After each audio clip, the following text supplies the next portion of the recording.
किसी कवि ने कहा है, जिंदगी में जिंदगी का राज पाना चाहिए। जिंदगी में जिंदगी का राज पाना चाहिए। जिंदगी में जिंदगी को मुस्कराना चाहिए। जिंदगी में जिंदगी का राज पाना चाहिए। जिंदगी में जिंदगी को मुस्कराना चाहिए।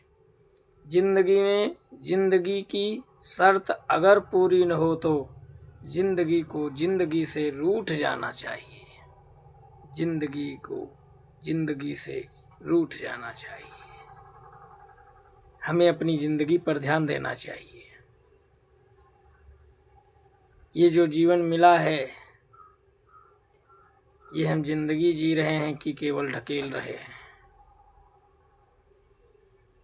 इस पर जरूर ध्यान देना चाहिए।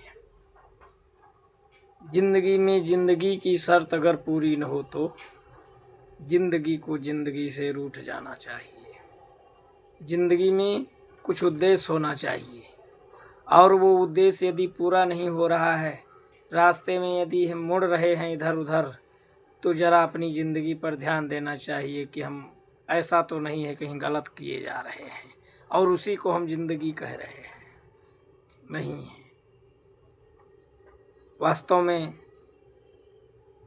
हमारा उद्देश्य होना चाहिए परमात्मा की प्राप्ति, लेकिन परमात्मा की प्राप्ति के बजाय हम घर बनाने में लगते हैं। कहते हैं यही हमारी ज़िंदगी है। कहीं ज़िंदगी में एक महल खड़ा हो जाए, ज़िंदगी में एक ट्रैक्टर घर में आ जाए। ये ज़िंदगी नहीं है, ये तो आपका साधन है। आपकी जीवन बना रहा तो साधन आ जाएगा, एक नहीं दूसरे से काम चल जाएगा। इसी को ज़िंदगी मत बनाएं। ज़िंदगी है आप। मौत के समय हम निराश न हो। हमारी मौत झलकने लगे, हमारा बुढ़ापा आने लगे, लेकिन हम निराश न हो। कोई मृत्यु की बात करे तो हम और प्रसन्न हो जाएं। अब मुझे इस जीवन में क्या मिलने को रह गया है। ये संतोष तो केवल जिसने परमात्मा को पा लिया है, ये संतोष उसमें ही आ सकता है। यदि हमारा अंत समय आ रहा हो और हम प्रसन्न हों, जीवन से इस शरीर को छोड़ने में प्रसन्न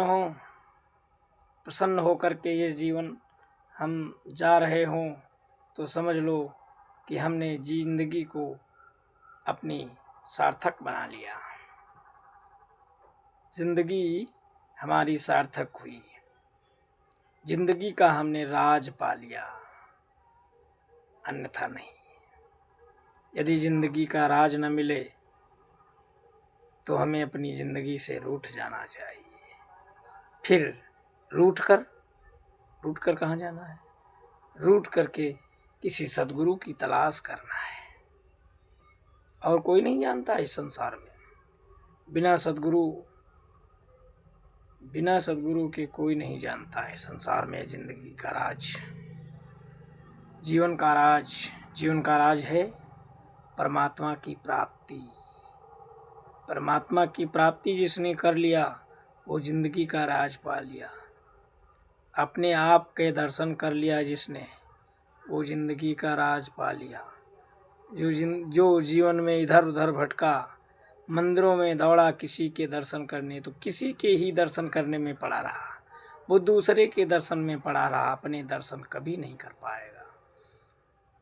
जो मंदिरों में भटक गया, देवालयों में भटक गया, चर्च गुरुद्वारों में भटक गया, वो दूसरे के दर्शन में लग गया। दूसरे की प्रतिभा को देख करके प्रसन्न होने लगा, अपने को देखने को ही भूल गया। यदि अपने में झांकने के लिए कहीं गुरु दीक्षा मिल जाए कि आप में झांको, क्योंकि हमारे वेद शास्त्र भी कहते हैं, अहम ब्रह्मास्मि, मैं ही ब्रह्म हूँ।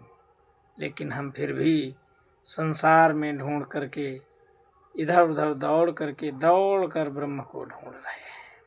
यदि हम ठहर जाएं तो हमारा ब्रह्म हमें दर्शित होने लगेगा।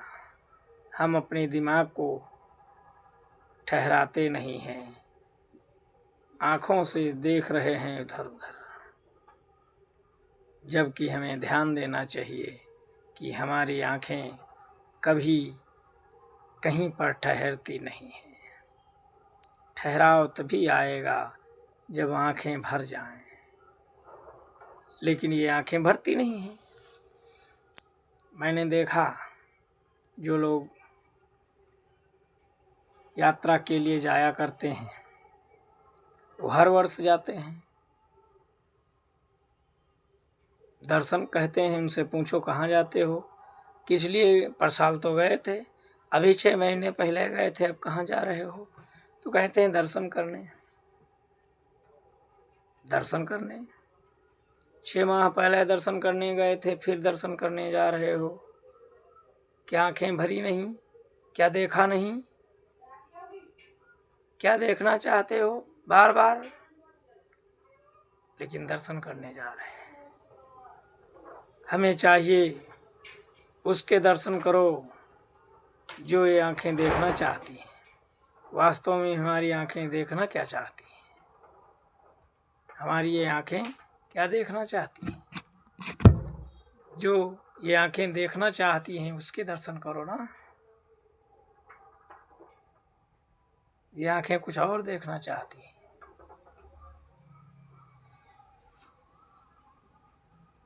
ये परम तत्व को, परमात्मा को देखना चाहती हैं। परमात्मा है कहाँ? गर्भ में जब हमारी आंखें बंद थीं तब ये दर्शन हो रहे थे, लेकिन ये आंखें, जब से आंखें खुली तो लोगों ने भटका दिया बाहर, तो हम भटक गए हैं। वास्तव में हमें चाहिए आंखों को बंद करके अंदर परमात्मा को झांकें, तो परमात्मा दर्शन हो सकता है।